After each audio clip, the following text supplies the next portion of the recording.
Oi pessoal, sejam muito bem-vindos ao meu canal, eu sou a Beca e nesse vídeo a gente vai falar sobre as últimas atualizações da Infracommerce. A última vez que eu falei sobre essa empresa, ela estava custando aqui por volta de 83 centavos, logo no início de abril. Inclusive, eu elogiei muito a Infracommerce, mostrei no vídeo que era uma empresa que estava trazendo resultados positivos, principalmente na eficiência, uma companhia única em seu mercado, nas partes de tecnologia, inovação, inteligência artificial. Mas então, o que foi que aconteceu com essa empresa que eu elogiei tanto? Percebam então que depois que eu gravei nessa faixa de preço, a Infracommerce ainda chegou a 94 centavos. Porém, desde então, desde o dia 9 de abril, ela veio derretendo e está exatamente custando aqui, ó, 44 centavos. Uma queda nos últimos 6 meses de mais de 75%. A gente vai entender o que foi que aconteceu com a empresa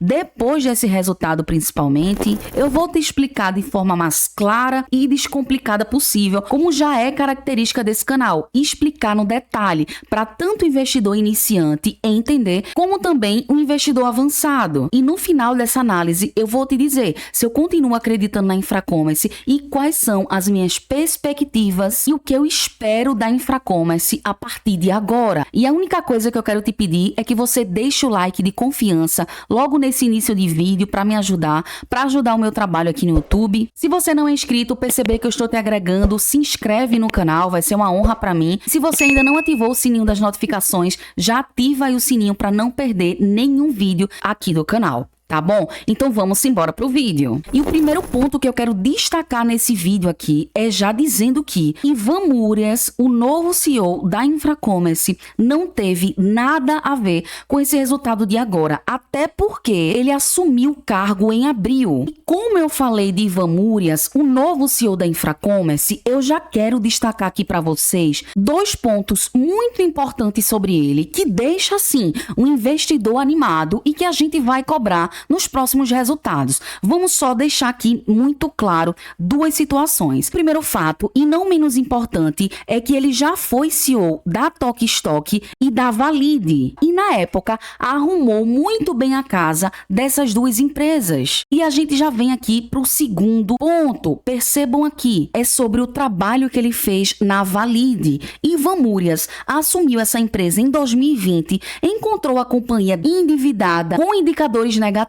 Porém, quando ele saiu em 2024, ele posicionou a empresa com excelentes pontos positivos. Aumentou receita, o EBITDA, diminuiu a alavancagem e aumentou lucros. Então, na minha opinião, esses 2 pontos positivos de qualidade para Ivan Murias marca, assim, uma nova era para a Infracommerce a partir dos próximos resultados. Porém, isso é uma perspectiva e a gente tem que ter o pé no chão e falar o que aconteceu nesse resultado. E é aí que a gente vai observar tudo agora. Bora lá! Então vamos lá, pessoal. Prestem muito atenção aqui. Eu estou abrindo o release dos resultados, que está disponível no site da Infracommerce. Percebam aqui comigo o seguinte. Toda vez que você abrir o release de qualquer empresa, de qualquer resultado, e logo aqui nas primeiras páginas estiver escrito bem grande, a empresa cresceu tantos por cento em receita líquida, pode ter certeza que esses resultados não foram tão bons assim. Aqui a gente já começa a anotar o resultado desastroso desse primeiro tri da Infracommerce. Percebam então aqui, a Infracommerce cresce 2,2%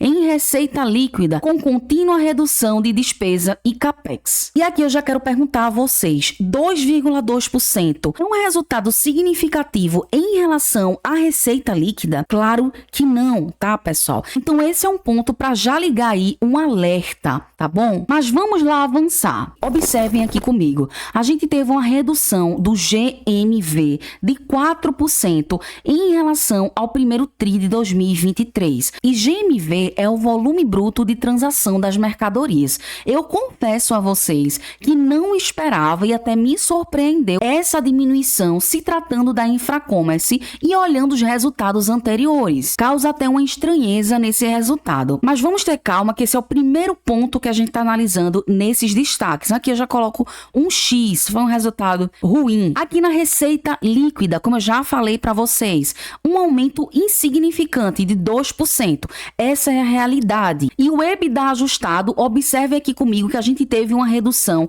de 121% comparando ao primeiro tri de 2023. E esse fator aqui é o lucro operacional antes dos juros, impostos, depreciação e amortização. E essa queda deu um prejuízo negativo de mais de 5 milhões à Infracommerce. Ou seja, mais um resultado também ruim. E ainda falando sobre EBITDA ajustado, percebam aqui comigo que a margem líquida ajustada também teve uma redução, 12,7 pontos percentuais abaixo do mesmo período do ano anterior. Dessa forma, é impossível a gente não olhar essa redução no EBITDA ajustado e não observar como foi o lucro da companhia. E aí o desastre é muito maior. Porque tanto o EBITDA ajustado, assim como a margem que eu acabei de falar para vocês, foram impactados diretamente pelo menor volume de lucro bruto apurado. E é isso que a gente vai ver agora sobre esse lucro da Infracommerce. Então percebam, em relação ao lucro bruto, que impactou diretamente o EBITDA ajustado foi de 54,9 milhões nesse primeiro tri de 2024, o que, se a gente for comparar ao primeiro tri de 2023, temos aqui uma redução de mais de 39% em relação ao lucro bruto. Então, nesses destaques aqui, a gente já apresenta ponto negativo para o GMV, ponto negativo para o lucro bruto, margem bruta, EBITDA ajustado, margem EBITDA ajustado e um ponto aqui muito acanhado positivo para a receita líquida de 2,2%. Vamos observar mais à frente. E já no desdobramento do lucro líquido, tivemos um prejuízo aqui de mais de 90 milhões.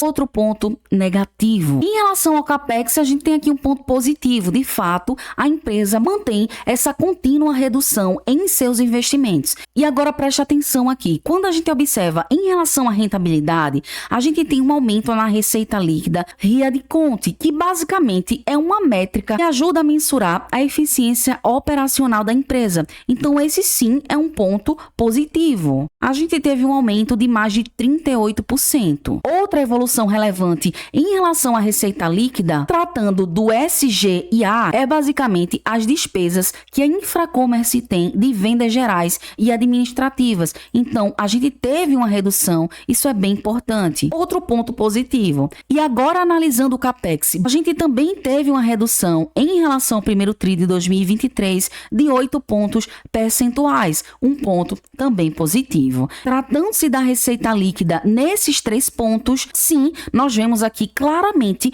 uma evolução positiva da empresa. Isso a gente não pode negar. Vamos lá. E agora, observando o endividamento e caixa, percebam, foi o menor resultado nesse último tri de 2024 em relação a todos os outros resultados anteriores. Olhando a dívida líquida bancária, em relação ao primeiro tri de 2023, tivemos um aumento de 17,4%. A dívida líquida total, olhando o primeiro tri de 2023 e o primeiro tri de 2024, tivemos uma redução de 16,4%. Ponto que eu quero mostrar aqui para vocês, prestem bem atenção aqui, nessa demonstração do fluxo de caixa. Vocês lembram que a Infracommerce fez um follow-on no final do ano passado, e esse follow-on levantou aqui 400 milhões. Porém, aí que é o ponto, percebam agora, quando eu falei aqui nesse fluxo de caixa. Então, percebam aqui comigo que nesse tri de 2024, quando a gente observa aqui essa redução de caixa, a empresa queimou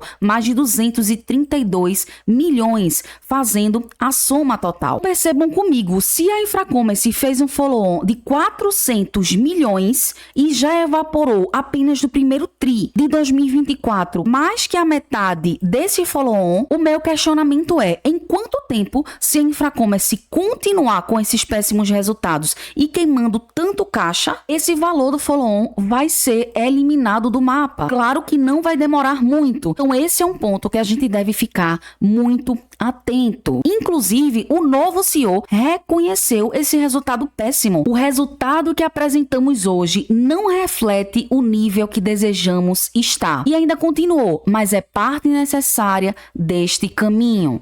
Essa jornada, segundo o próprio CEO, não será fácil, mas tem certeza que somos capazes de enfrentá-la, entregando ótimos frutos a todos os funcionários, clientes e investidores. Então percebam que esse novo CEO não está para brincadeira. Quem confiar nessa nova fase da Infracommerce vai colher sim bons frutos. Essa é uma promessa que ele deixou muito claro. Eu me comprometo a estar à frente dessa transformação, tendo como grande prioridade a busca incessante por maior rentabilidade, lucratividade e geração de valor aos acionistas. Então, a minha opinião, sendo muito sincera com vocês, é o seguinte: acionista da Infracommerce precisa ter paciência. O novo CEO não vai resolver esses resultados negativos de um dia para o outro, não vai conseguir reverter essa situação a curto prazo. Sem dúvida, na minha opinião, a Infracommerce tem um grande caminho pela frente em busca de mais rentabilidade, lucratividade, geração de valor, principalmente para os acionistas, observar como é que está esse caixa e trazer um trabalho mais eficiente. E é isso que a gente espera a médio prazo desse novo CEO. Mas eu quero saber de você. Você acredita na Infracommerce? O que é que você vai fazer com suas ações? Você pensa em vender ou não? O seu pensamento é a longo prazo. E aí? Coloca nos comentários. Espero muito que vocês tenham gostado do vídeo. Tem um botão de se tornar membro logo aqui abaixo desse vídeo, se você quiser ser um apoiador do canal. Entra também no nosso grupo do Telegram, o link tá aqui na descrição desse vídeo. Um grande abraço, fiquem com Deus, até a próxima e fui!